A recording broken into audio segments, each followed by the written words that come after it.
Bonjour, on est dans votre cahier de notes à la page 11 et on va regarder maintenant ce qui s'appelle les chaînes hamiltoniennes et les cycles hamiltoniens.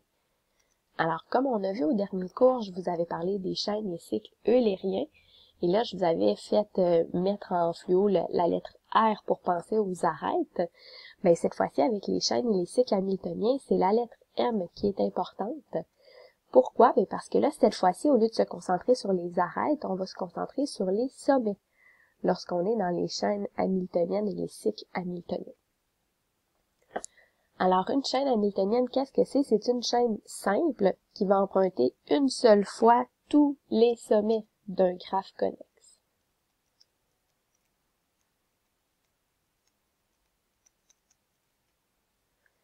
Lorsqu'on va parler d'un cycle hamiltonien, bien, ça va être un cycle simple qui va emprunter une seule fois tous les sommets d'un graphe connexe, à l'exception du sommet final, qui est le même que le sommet initial, bien sûr, comme on parle d'un cycle. Alors, pour déterminer si un graphe contient une chaîne ou un cycle hamiltonien, il va falloir tout simplement procéder par essai-erreur. Il n'y a pas de méthode qui fonctionne à tout coup, là, comme on a vu avec les cycles eulériens. Donc, par essai-erreur. Alors là, ici, si on regarde le graphe ici, on veut retrouver une chaîne hamiltonienne. Fait qu'on voudrait un chemin qui nous permet de se rendre à chacun des sommets sans toucher les autres sommets. Donc moi, j'en vois un ici vite comme ça. D, E, B, A, C. On repasse pas par les mêmes sommets deux fois et on a touché à tous les sommets comme ça. Donc, ce serait ici une possibilité de chaîne hamiltonienne.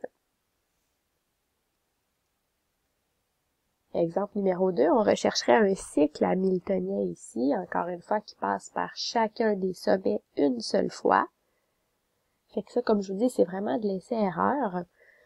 Donc, celui que j'ai trouvé pour ma part, c'est E, A, D, B, C. Donc, C, E, A, D, B, C. Donc ici, c'est vraiment les sommets. Hein. Les arêtes, on les aura pas toutes touchées, mais c'est vraiment les sommets qu'on veut s'assurer d'avoir tous touchés une seule fois. Autre petit exemple ici, est-ce qu'il y aurait un cycle hamiltonien dans le graphe suivant? Donc, on doit faire nos essais. En fait, vous partez de n'importe quel sommet puis vous testez, en fait. C'est vraiment ça la stratégie. Fait que mettons qu'on tente à partir de B. Je vais voir B, A, F, C, D, E, B. Donc, on en a tout de suite un qui fonctionne ici.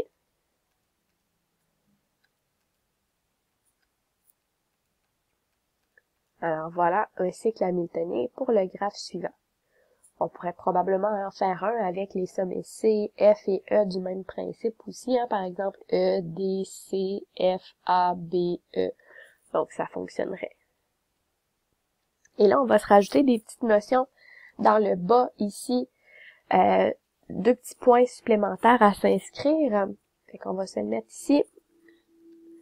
Une première chose qu'on peut savoir, c'est qu'un graphe qui va être complet va toujours avoir un cycle hamiltonien.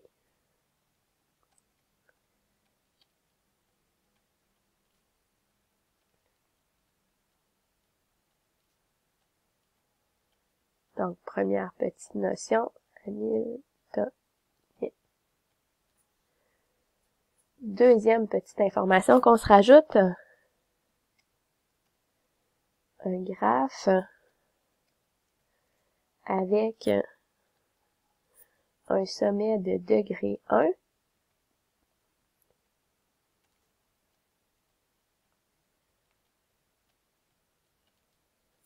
n'aura pas de cycle hamiltonien.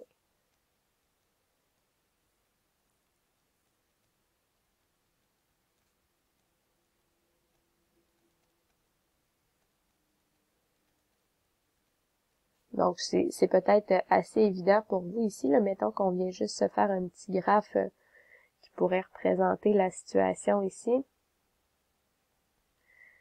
Donc, si mon sommet A il est de degré 1, mettons que ça c'est mon graphe, ben c'est sûr que je peux pas avoir de cycle parce que pour se rendre à A, il faut toujours qu'on passe par B en fait. Donc, on pourra pas avoir un cycle hamiltonien ici. Parce que même si je pars à A, pour finir à A, il va falloir que je réemprunte le sommet B, ce qui ne fonctionne pas.